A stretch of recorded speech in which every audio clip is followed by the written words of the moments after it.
Hello, my name is John Bradford. I'm one of the new trustees for the School Library Association. Uh, and given everything that's gone on in the recent months, I've just reflected on the books that I've read in the past, and I've maybe picked an odd choice. So one of the books that I first read when I was a young adult was It by Stephen King, and it's something I've gone back to this summer. Now, I know when you talk about a Stephen King book, you sort of immediately think, particularly in the case of It, around the picture of the clown and sort of horror stories. But there's a whole lot more under the sort of the main title of the book, and things I think really resonate with me and have helped me sort of think about the sort of challenges and the emotional strains of the coronavirus pandemic. So the main premise of the book is that actually there is a force of evil that keeps reappearing roughly about every 25 years, and causes some challenges in the city of Derry in Maine in America. And the reason it's called It is because actually the force of evil manifests itself into whatever your biggest fear happens to be. And for a lot of people, that is the picture of the clown that I think everybody has seen across various media platforms. But there's a big but underneath that.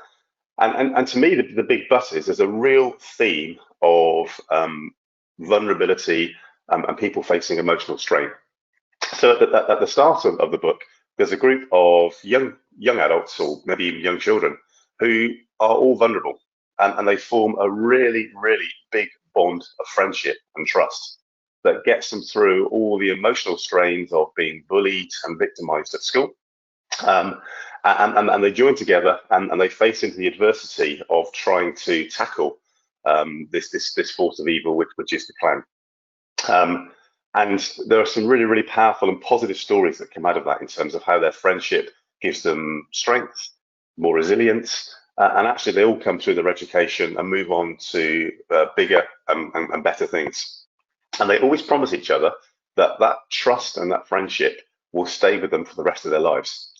So then fast forward 25 years later, and actually the force of evil reappears, and they're now all adults living right across North America in different places.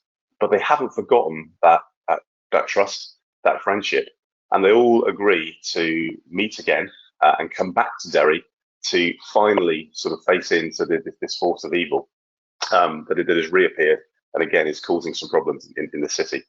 And so that whole thing about actually, emotional resilience, because when they first get a phone call saying please come back, you get that whole blimey, what's happening?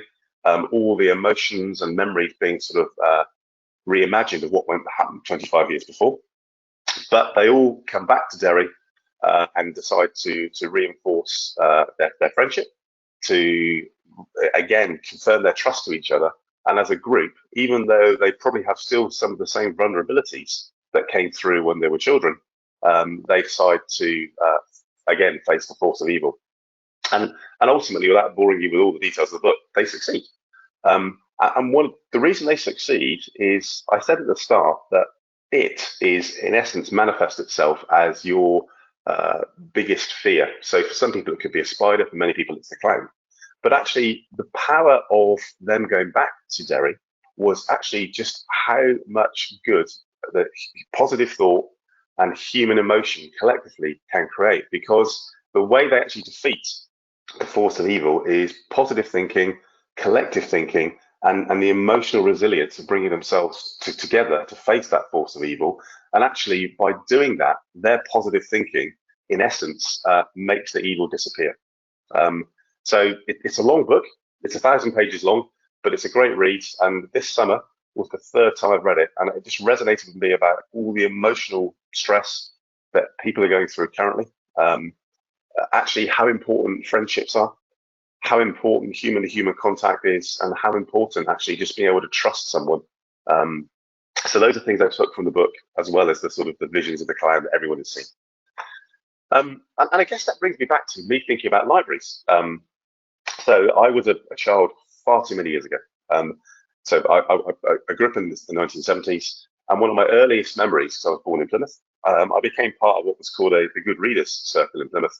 And I just remember the joy of going to the library at sort of 5, 6 years of age, picking up a book, reading the book, and then having to go back into the library and play back the story to one of the librarians at the time. And my love of reading and my love of books grew from doing that.